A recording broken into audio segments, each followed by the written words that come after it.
Welcome back to the Bluegrass on this beautiful March day. And when I say beautiful, I mean it's so beautiful that I declare today the first day of spring. I don't care what the calendar says, from now on it's spring. I'm not even accepting any more cold days. But today was a fantastic day. I just had a bunch of kids leave. They were out here helping me socialize and walk the dogs. And of course, whenever kids come out, I try to give them a little lesson in Americanism, right? So we had some .22 rifles out and we were shooting and teaching them about gun safety and acclimating some of the dogs that are here for retriever training to gunfire. So all in all, it's just been an awesome day. And one of the things that pops up whenever I have kids out here is the moms always, they'll pick a dog that they like out of the bunch and they'll be like, hey Stonnie, where did that dog come from? And as much as I can, I try to stay out of those where do dogs come from, issues, because nobody ever ends up taking my advice anyway. Because kind of like picking a wife. I might be able to tell you which one not to pick, but I can't tell you which one to pick. But it did bring up kind of a funny little conversation today. And one of these dogs actually came from a pet store. Now in the dog business, guys, like if you're at the dog business like my level, or if you're a breeder or you're a competitor of some types, man, they look down their nose a mile, like a mile high view down that nose at buying dogs at pet stores, okay? And so I haven't seen a dog that came from a pet store. I couldn't even tell you the last time, but I have one here right now. And like I was telling you, I was talking to that mom, I told her, hey, one of these dogs come from the pet store? And she was like, which one?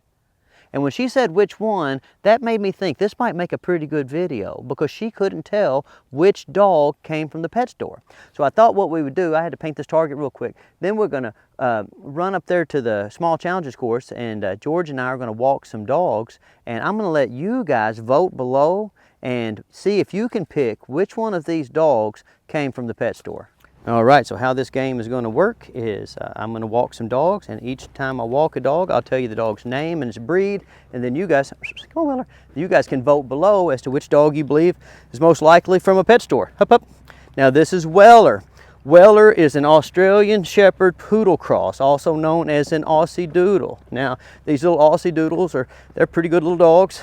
As for the most part, Weller is probably one of the quickest learners that we have here right now. As soon as you show him a pattern, he picks it right up, Like a lot of dogs, though, that are good at the movement exercises and are very pattern cognizant, Weller's not quite as good at the sitting still stuff, So as long as we're out here running around, climbing stuff, jumping on stuff, or we're out back adventuring, Weller's top notch. You can't hardly beat him. Now, when it comes to going inside and sitting around while I wash the food bowls, or while I'm sweeping or mopping or something, which is mainly what a dog trainer does, to be honest with you, Weller can get a little antsy, So up. Each of these types of dogs that we're looking at, they have their strengths and minuses. Up. And one thing I probably should tell you is that all of these dogs have been out here running around for about 4 hours with a bunch of kids, so some of them might act a little bit more lackadaisical than what they would normally act in a household environment. Up. Sit. Stay. All of these puppies also have been here the same amount of time. They all came, well, within 2 or 3 days. They all came the beginning of the last training cycle. All right, so that's Weller, and let me find another one. Oh, you did so well.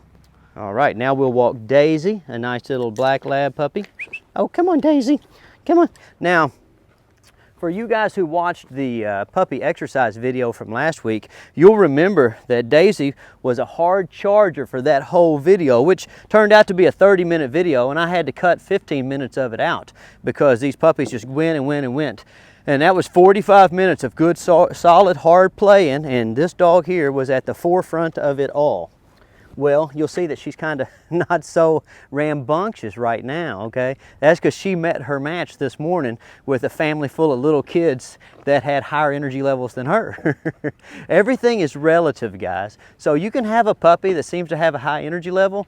Well, maybe it just kind of it depends on who you're comparing the puppy to or who the puppy's around.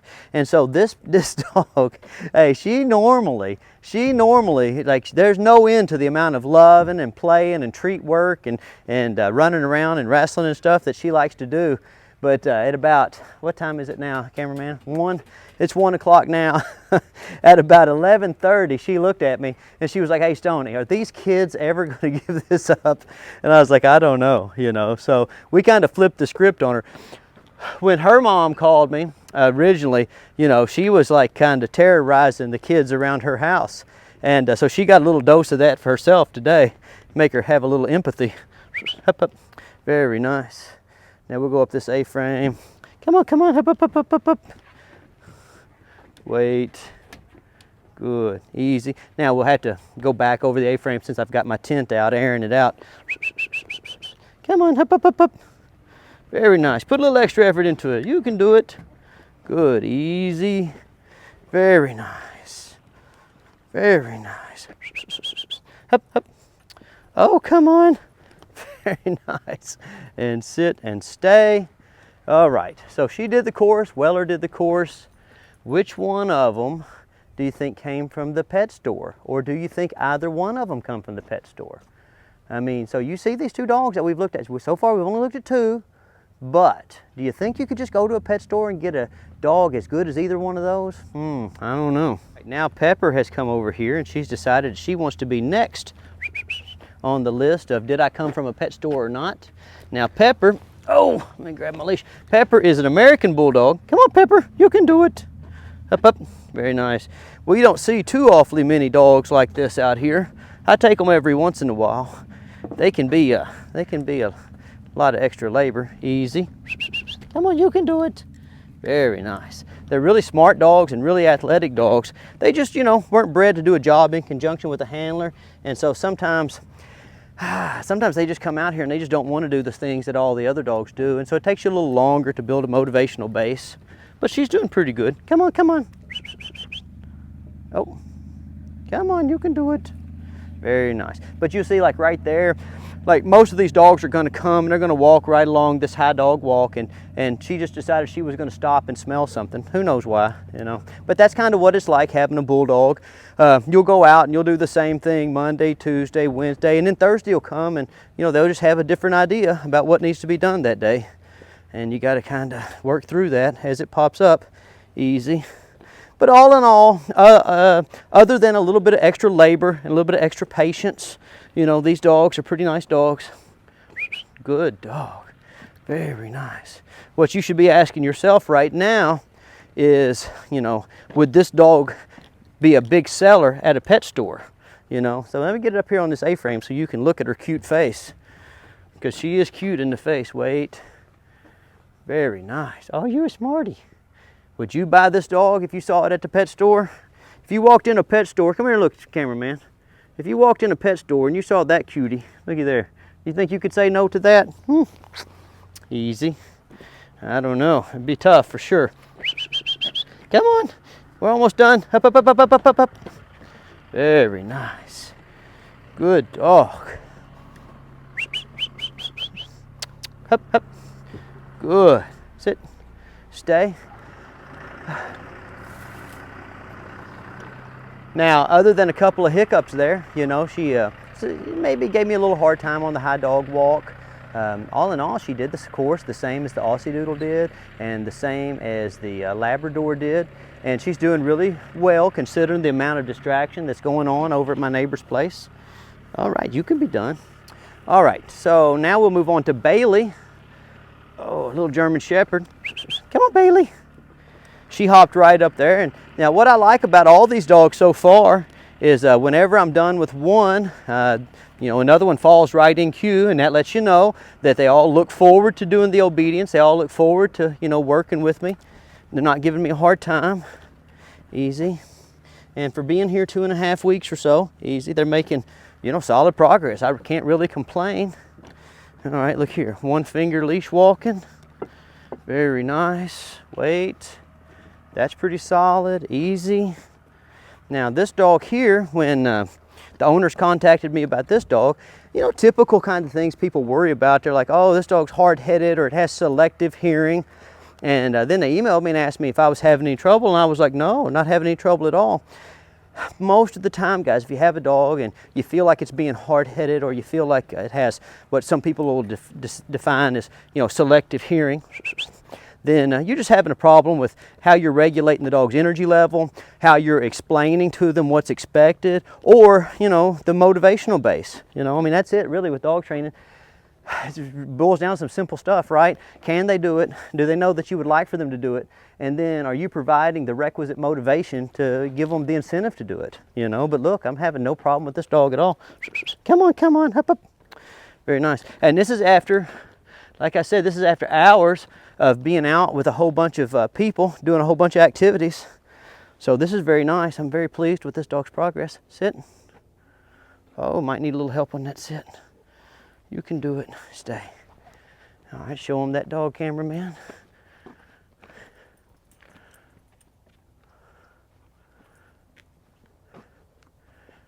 Very nice. Oh, you're such a sweetie. Who will we do next? All right, so now we have Cara, nice little yellow lab. Come on, Cara. Now, Cara is pretty typical. I get this email all the time. People will email me and they'll tell me they've got a dog and that the dog is doing perfectly in the home training environment. You know, it's doing great in the house, it's doing great in the garage, it's doing great in the yard, even doing pretty good, easy, on the street, you know, as long as not much is going on.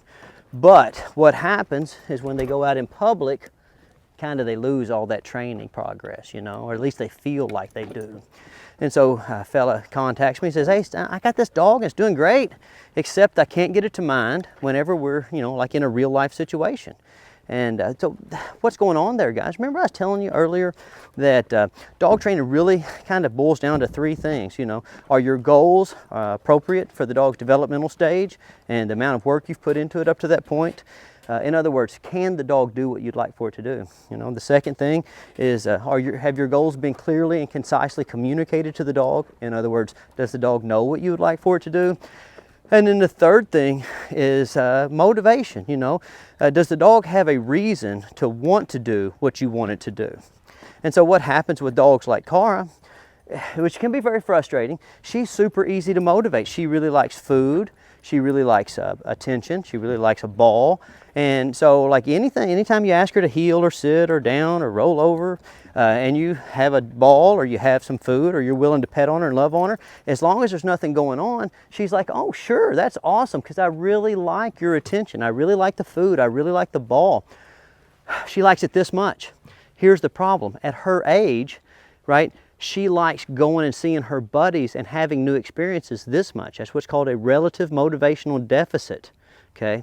And so when a dog comes here, we take the novelty away from all those new and novel experiences by giving them so many of them that they just kind of, you know, become desensitized. And then, you know, the stuff that you're offering seems important in comparison, okay? So you saw her, and she did pretty good. Now, pet store or not a pet store dog? Alrighty, now our last dog to walk is Annie. Come on, Annie. Oh, Annie's a lovely little GoldenDoodle. Her family's been sending dogs here for a really long time, so I can kind of trust them to always get a pretty good dog. They've got pretty good dog sense, and Annie is no exception. She's very nice. I would say that these doodles, they are probably maybe the fourth most popular dog that we see at the kennel, and for good reason. You know, they're awesome family dogs. They learn very quickly. They live a long time. They're pretty healthy on average. But the one thing that they say about these dogs that I can't agree with is the part about them being easier to, you know, clean up after than, say, a lab. And what they'll say is, well, these dogs don't really shed. Okay, all right, well, maybe they don't, right? And a lab does shed. I mean, they shed all the time.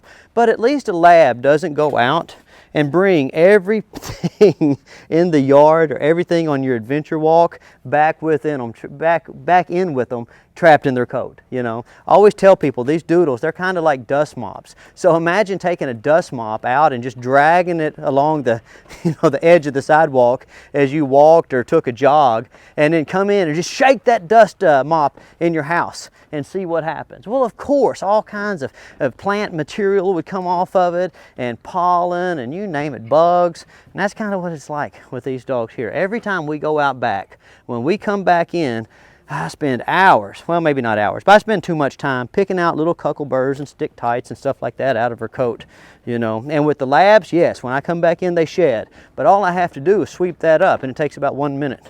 So, I like these dogs. And I know that the propaganda campaign aimed at trying to make it seem like these dogs are, you know, less messy than labs has been very successful. But Like, don't believe it for 1 second. All dogs want to be labs, all labs want to be black. But if I owned a pet store, maybe, just maybe, I would have some of these dogs hanging out with a big sign on them that says they don't shed and they're easy to clean up after. I don't know. So that's something you guys are going to have to figure out. Which of these dogs, out of all the dogs I've showed you, which one of them came from the pet store? It's going to be hard, I think, and I doubt very many of you are going to get it right. But let's just kind of recap. Were all the dogs able to be social? Yes. Were all the dogs able to successfully negotiate the exercise with small challenges course? Yes. Okay. So the dogs were all pretty similar. Okay. But there might be some little bits of information, some little clues in there that tell you which one came from the pet store. So if you don't get it the first time, be sure to go back and watch the video again. All right. And then we'll try to make a prize out of this. I'm going to probably take the top 50 people that get that right answer, and I'll put them in a hat, and I'll pull that out, and I'll send you some kind of prize. All right. Now, I don't know what it is yet, so if you want to, in the comment section, go ahead and throw up some ideas for prizes too. Nothing too fancy now. I'm just a poor working guy. See you later.